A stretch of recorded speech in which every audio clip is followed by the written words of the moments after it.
Hello friends, welcome to फिल्मी दुनिया YouTube channel. दोस्तों, आज मैं आपको बॉलीवुड की एक ऐसी फैमिली के मुतालिक बताऊंगा जिसका हर फर्द खुद को बास्टर यानी हरामी और नाजायज़ कहता है। इस मशहूर फैमिली के कारनामे सुनकर आपके होश उड़ जाएंगे। दोस्तों, इस फैमिली को हरामी और बास्टर होने की वजह से ही शोहरत और पब्लिसिटी मिली थी। बॉलीवुड के जाने माने डायरेक्टर महेश भट्ट के जिया खान और रिया चक्रवर्ती समेत बहुत सी लड़कियों से रिलेशंस की खबरें तो आप सुनते रहते हैं, लेकिन आज मैं आपको भट्ट फैमिली के मुतालिक ऐसी बातें बताऊंगा जो आपको हैरानों परेशान कर देंगी। दोस्तों, महेश भट्ट खुद को अपने माँ बाप की हरामी और नाजायज़ औलाद कहता है। हरामीपन को प्रूफ करने के लिए महेश भट्ट ने कहा था कि मेरी माँ शीरी मोहम्मद अली नाना भट्ट की रखेल थी। मेरी माँ ने नाना भट्ट से शादी नहीं की थी। नाना भट्ट और मेरी माँ के दरमियान सिर्फ नाजायज़ रिश्ता था, इसलिए हम सब बहन भाई हरामी हैं। अपनी माँ की कहानी पर महेश भट्ट ने 2-3 फिल्में भी बनाई थी, जिनमें डैडी, ज़ख्म, नाजायज़ शामिल हैं।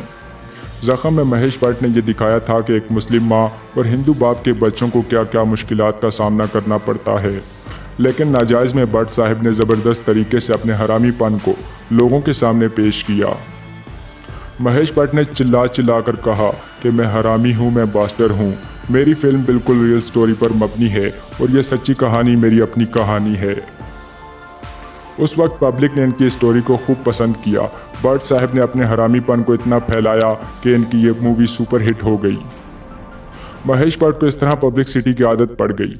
इसके बाद इन्होंने एक और कारनामा सरअंजाम दिया और अपनी ही बेटी पूजा भट्ट को गोद में बिठाकर लिप्स किसिंग करते हुए बाकायदा फ़ोटो शूट करवाया और इस फोटो को एक मैगजीन के कवर पेज पर भी छपवा दिया, जिससे महेश भट्ट को मज़ीद पब्लिसिटी मिली। दोस्तों, कुछ लोगों का यहाँ तक ख्याल है कि आलिया भट्ट सोनी राजदान की नहीं बल्कि पूजा भट्ट की बेटी है। उस वक्त का माहौल ऐसा था कि महेश भट्ट जो भी करता लोग कहते वाह क्या कमाल कर दिया, आपकी क्या बात है, भट्ट साहब क्या कमाल का आदमी है। हर कोई महेश भट्ट की तारीफ़ें करता नजर आता कि यह कितना सच्चा इंसान है जो कोई बात नहीं छुपाता।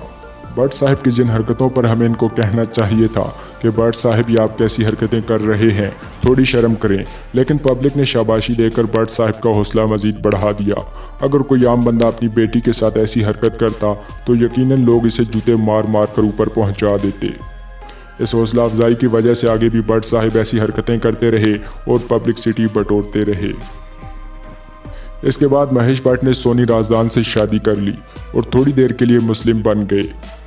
दोस्तों, ये भी एक घटिया हरकत है। कुछ लोग कलमा पढ़ते हैं और कहते हैं भाई मैं तो मुसलमान बन गया, अब मैं दूसरी शादी कर सकता हूँ। धर्मेंद्र समेत और भी कई लोगों ने ऐसा किया था। हालांकि इनको सज़ा मिलनी चाहिए कि ये इस्लाम का मजाक बना रहे हैं। दूसरी शादी करने के लिए कलमा पढ़कर कुछ देर के लिए मुसलमान बन जाते हैं, शादी होने के बाद फिर हिंदू हो जाते हैं या कोई मुसलमानों वाला काम नहीं करते। खैर, इस बात पर भी भट्ट साहब ने खूब वाह समेटी। इसके बाद बारी आई महेश भट्ट के बेटे राहुल भट्ट की। बाप अपने आप को हरामी कहता था, बेटे ने कहा मैं तो सुपर बास्टर हूँ, यानी मैं हरामियों का हरामी हूँ। लेकिन जितना हम जानते हैं कि भट्ट साहब ने राहुल की मां से शादी की थी, इस तरह राहुल हरामी तो नहीं है, पर राहुल अपने बारे में ज़्यादा जानता है। राहुल ने जब कहा है कि भट्ट बास्टर है तो मैं सुपर बास्टर हूँ, इसमें कोई झोल है, तभी राहुल ने ऐसा कहा। अब अंदर की बात राहुल और भट्ट फैमिली ही जानती है। राहुल के बाद बारी आई महेश भट्ट की बेटी आलिया भट्ट की। Alia student of the year में लॉन्च हुई। इसी फिल्म के हीरो वरुण धवन से आलिया की डेटिंग शुरू हो गई। कपिल शर्मा शो पर आलिया ने कहा कि मैं वरुण की डेली मसाज करती हूँ, आप वरुण से पूछ लो कि मैं कितनी अच्छी मसाज करती हूँ। तो वरुण ने शर्मिंदा होते हुए आलिया से कहा कि मेरी माँ चुप हो जा, क्या बकवास कर रही हो। कुछ दिन बाद आलिया का वरुण से ब्रेकअप हो गया और अर्जुन कपूर से रिलेशन शुरू हो गया। फिर अर्जुन से भी ब्रेकअप हो गया और सिद्धार्थ मल्होत्रा से अफेयर स्टार्ट हो गया। कुछ दिन बाद सिद्धार्थ से भी ब्रेकअप हो गया और रणबीर कपूर से अफेयर चालू हो गया।